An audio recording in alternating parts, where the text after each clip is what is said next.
The gun was already pointed at the windshield when the car stopped. For a moment, nobody inside the vehicle spoke. The red dust of the road drifted slowly through the evening air, glowing under the weak yellow streetlight above them. Somewhere far away, a generator hummed. A dog barked. The city of Port Harrow was beginning its slow descent into night. Inside the car, four young men sat frozen. Ao held the steering wheel, but his hands had gone stiff. In the passenger seat, Musa slowly raised his palms. In the back seat were Tund and Femi. All four of them stared at the man standing outside their car. He wore a dark tactical vest and held an old rifle that looked as tired as the road itself. "Everybody come down," the man said quietly. His voice was calm, too calm. Another vehicle rolled in behind them. Its headlights cut through the dust and stopped directly at their back bumper. 3 more armed men stepped out. Their uniforms were mixed pieces of camouflage and black clothing. The badge on one vest read AKS, but the badge looked new, too new. Ao felt a slow, cold thought crawl into his chest. Something about this felt wrong. "Step out," the man repeated. They obeyed. The road was quiet except for the distant sounds of traffic from the main highway. Port Harrow was a busy city, but this small side road near the abandoned shipping warehouses was strangely empty. One officer circled their car slowly, shining a flashlight through the window. "Where una dey go this time of night?" "We are just heading home from a meeting." But his eyes were not really listening. They were studying the car, the plates, the luggage in the back. Another officer walked. "You people know kidnapping don't increase for this state."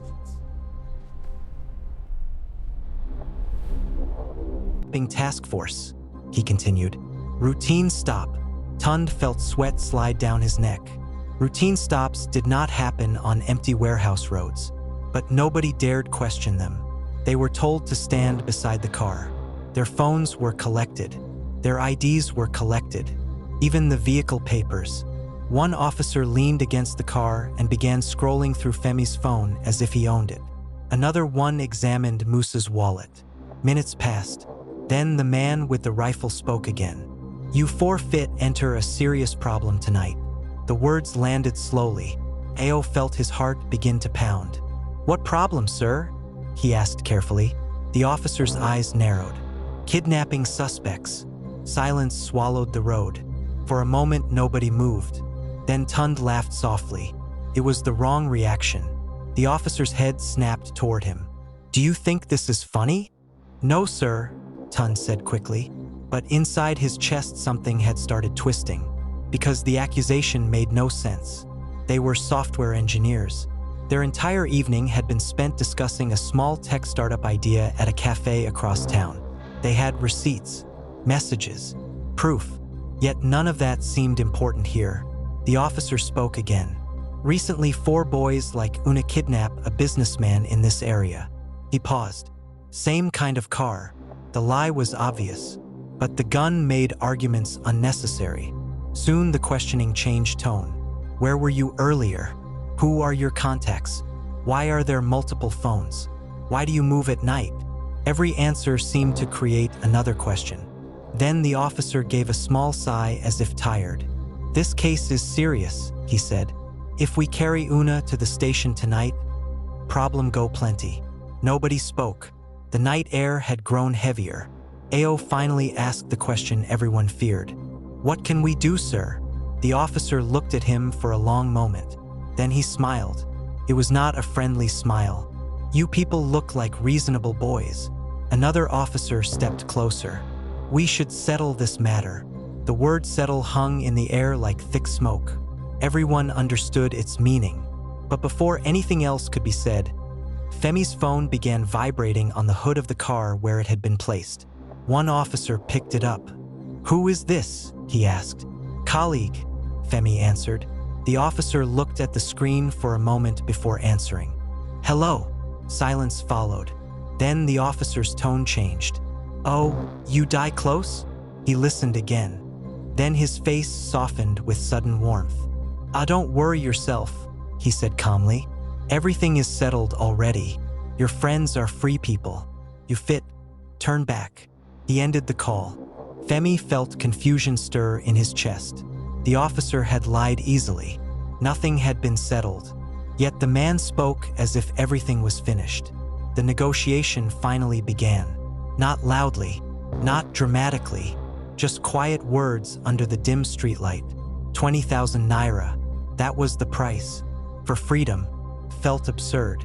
For grown men being accused of kidnapping, yet the entire case could disappear for the cost of a cheap dinner. But the rifles made the absurd feel normal. Whale, who had been silent most of the time, was told to follow one officer to a nearby ATM.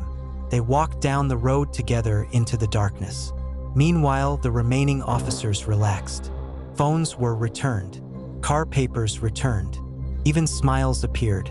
One of them leaned casually against the car. "You know, say our politicians and the real criminals," he said suddenly. Everyone forced a small laugh. The officer continued talking. Stories about corrupt leaders. Stories about stolen government funds. Stories about how ordinary officers like them were left struggling. The stories sounded strangely honest, almost sincere. For a moment, the tension softened. Then something unexpected happened. Musa noticed something small. One officer's boot. Police tactical boots were usually government-issued, but this one was cheap market leather. Another officer's vest had no radio. Another had no official badge number. The pieces did not fit. Slowly, a new fear began forming in Musa's mind. These men might not be police at all. The realization arrived quietly, but it changed everything. Because if they were not police, then the situation was far more dangerous. Femi felt it too.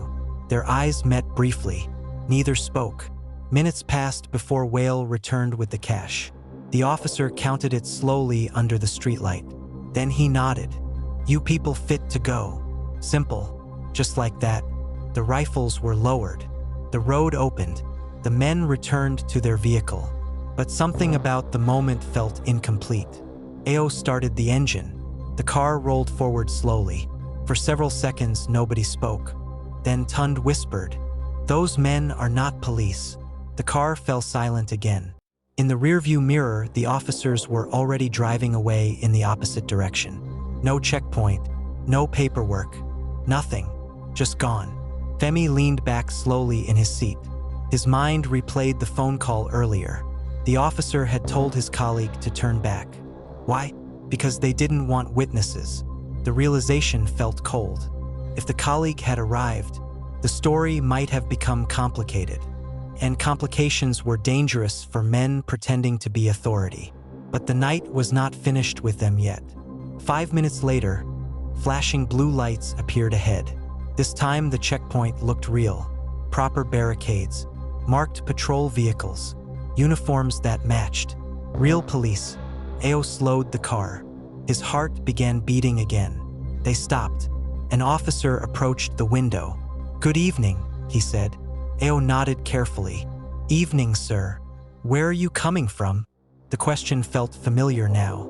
Femi spoke slowly. "We were stopped earlier by an anti-kidnapping unit on Warehouse Road." The officer frowned. "Which unit?" "The AKS team." The officer's expression changed. He exchanged a look with another policeman nearby. "What time was this?" "Maybe 15 minutes ago." The two officers stepped aside and whispered quietly. Then one returned. "What did they collect from you?" The question made Ao's stomach drop. "Nothing, sir," he said carefully. The officer studied their faces. Then he spoke slowly. "There is no anti-kidnapping patrol scheduled for that road tonight." The sentence landed heavily inside the car.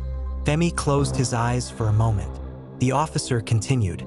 "We've received reports about armed robbers impersonating police this month." Nobody inside the car spoke, because the truth had finally arrived. Those men had not been corrupt officers. They had been something worse. Criminals hiding behind the most powerful disguise in the country. Authority. The real officers allowed them to pass after taking a short report. As the car pulled back onto the highway, the city lights stretched across the dark river beside the road. Inside the vehicle, silence filled the space again. Finally, Musa spoke quietly. You know the scary thing? Nobody answered. They didn't even need violence. He looked out the window at the passing lights. All they needed was uniforms and guns. No one disagreed, because fear had done the rest of the work. By the time AO finally dropped everyone at their homes later that night, the city had grown quiet. But sleep did not come easily. Each kept replaying the moment the rifle appeared at the window, the moment they surrendered control without question, and the moment they laughed at jokes they did not find funny, because survival sometimes requires silence. Days later, the story spread quietly among their friends, not as a drama, but as a warning. Authority without accountability becomes a weapon. Uniforms can hide the truth, and fear can make intelligent people surrender their power. The deeper lesson was uncomfortable. Corruption does not always wear the face we expect. Sometimes it looks official. Sometimes it speaks politely. Sometimes it jokes with you while holding a gun. But the most important truth they learned that night was simple. Power should never be trusted blindly, and freedom is far more fragile than most people realize.